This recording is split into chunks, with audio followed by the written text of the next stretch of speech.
Les 7 chakras dans le tarot. Comment fonctionnent vos propres chakras? Nous allons le voir aujourd'hui avec le tarot de Marseille. Alors les 7 principaux centres d'énergie qui sont situés sur le corps, vous le savez, s'appellent des chakras. S'ils sont activés harmonieusement, ils génèrent une énergie particulière. Et je me suis demandé où nous pourrions trouver une représentation de ces 7 centres d'énergie sur les cartes majeures du tarot. Alors voici ce que je vous propose. J'ai imaginé 14 cartes pour les 7 chakras, soit 2 d'entre elles qui pourraient représenter chaque centre. Alors voyons d'abord le chakra racine et le tarot. Il est appelé le chakra de base et il se trouve au niveau du périnée, à la base de la colonne vertébrale. Lorsque ce centre fonctionne bien, vous vous sentez en sécurité. Vos besoins primaires sont satisfaits et vous êtes bien en contact avec votre corps, avec la terre et avec la matière. Vous jouissez d'une bonne énergie vitale. Je vois le mat, un être humain vivant dans la matière qui pourrait représenter ce premier centre d'énergie. Le mat vous montre un marcheur des grands chemins qui semble être poussé par un animal qui a l'air sauvage. Ce dernier vient le déculotter partiellement. C'est bien dans son fondement qu'il est ainsi découvert. L'étoile, qui est aussi nommée le Toul, ce qui signifie la source, est un être féminin nu. Elle est complètement découverte et elle est reliée à la source. De l'eau de couleur bleue semble jaillir de son chakra de base. Lorsque ce centre fonctionne bien, vous êtes en contact avec la source d'énergie de toute vie. Le chakra sacré, et voyons avec le tarot. Il est appelé aussi le hara en japonais ou le tantième en chinois.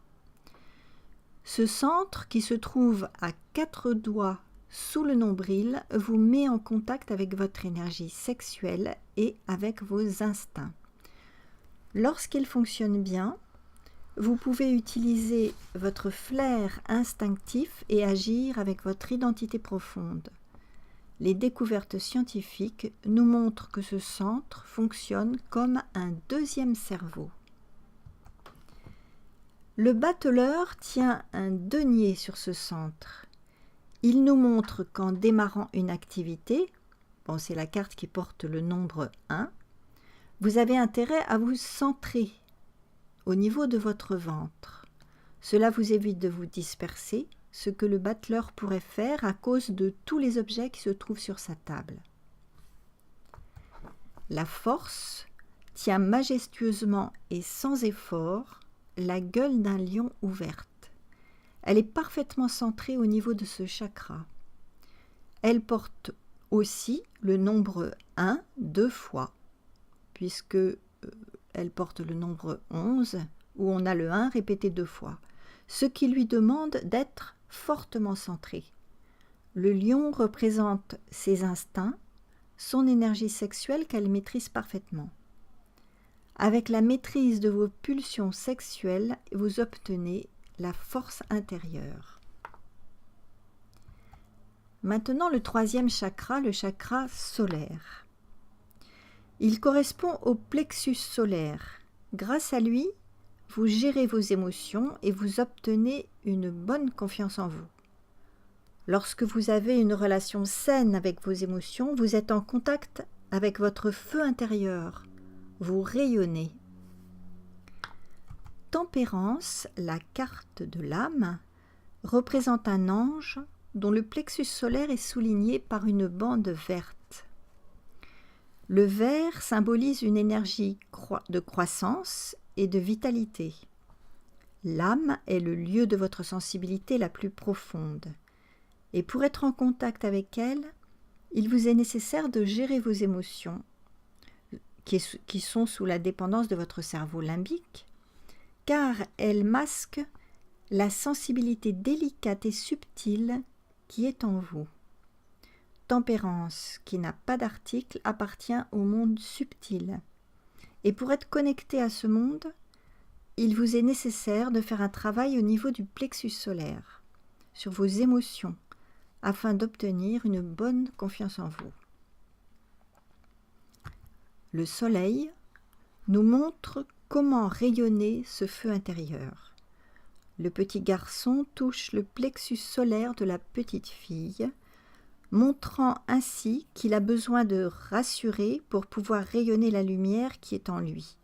Le tarot semble nous montrer l'importance de la relation à l'autre pour vivre l'énergie de ce centre.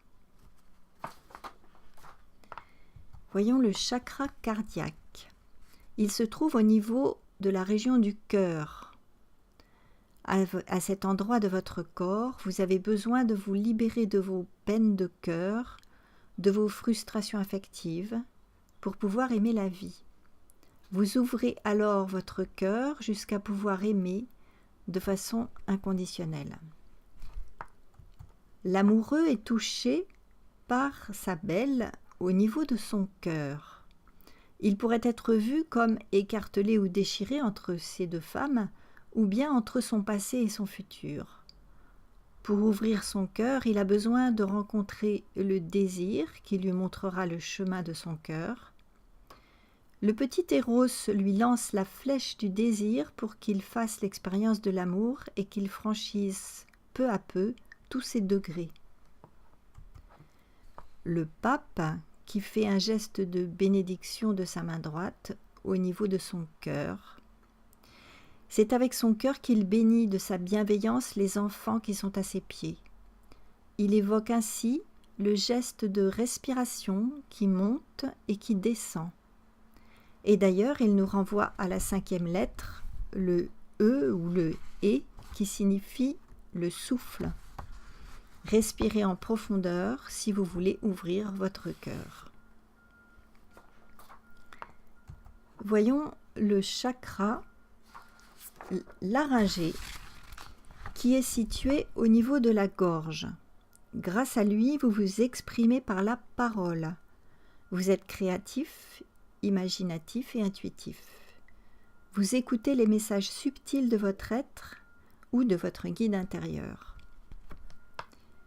L'impératrice, cette femme couronnée, a une pomme d'Adam, un attribut masculin.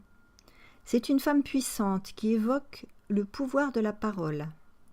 Elle s'exprime et elle donne ses idées à l'empereur. Elle est en relation avec le monde extérieur et communique son énergie dynamique, soulignée par le nombre 3. L'arcane 13 porte aussi le nombre 3 et fait disparaître les obstacles qui le séparent d'un autre monde. Le 5e chakra de cet être paradoxal, un squelette recouvert de chair, est souligné par une structure en 4 de couleur rouge. 13 fait en effet 4.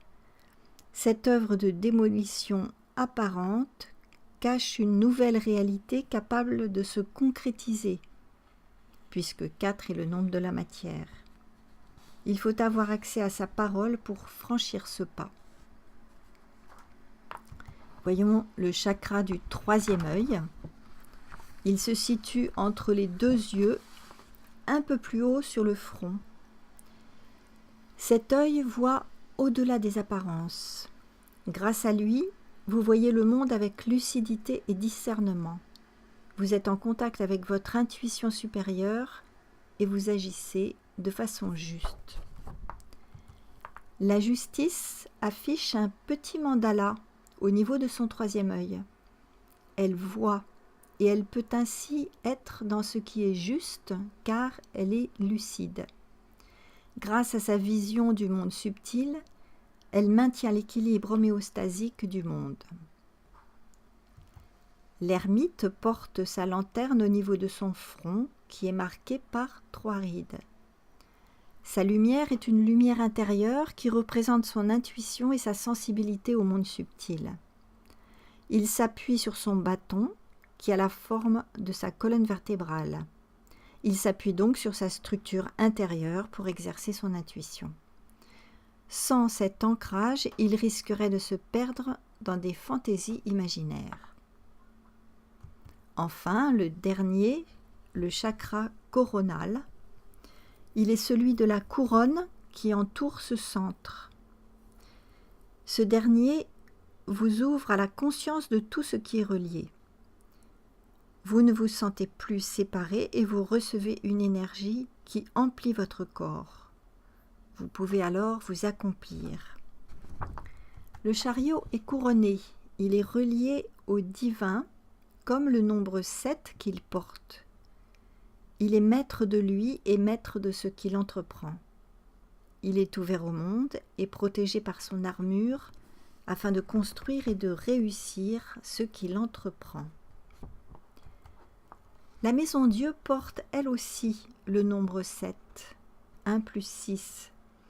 Elle nous montre la couronne qui se soulève pour recevoir une énergie qui vient d'en haut.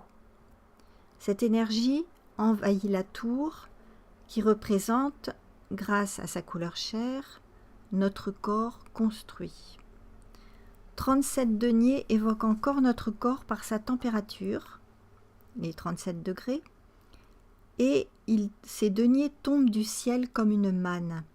Les personnages, chargés de cette énergie divine, sont en état d'apesanteur. Ils sont dans la plénitude et célèbrent la terre en la touchant de leurs mains. Activez donc vos chakras avec le tarot de Marseille et éventuellement avec des sons. Ces cartes que nous avons vues génèrent des ondes de forme. En les observant, vous recevez leur énergie et en vous centrant sur le chakra que vous désirez activer, elles agissent sur votre corps et sur votre subconscient. Voilà, je vous remercie de votre écoute et je vous souhaite une bonne activation de vos chakras. N'oubliez pas de vous abonner à ma chaîne si vous ne l'avez pas fait ou de télécharger les 4 cadeaux que je vous offre. Le lien est sous la vidéo. Je vous dis à très bientôt.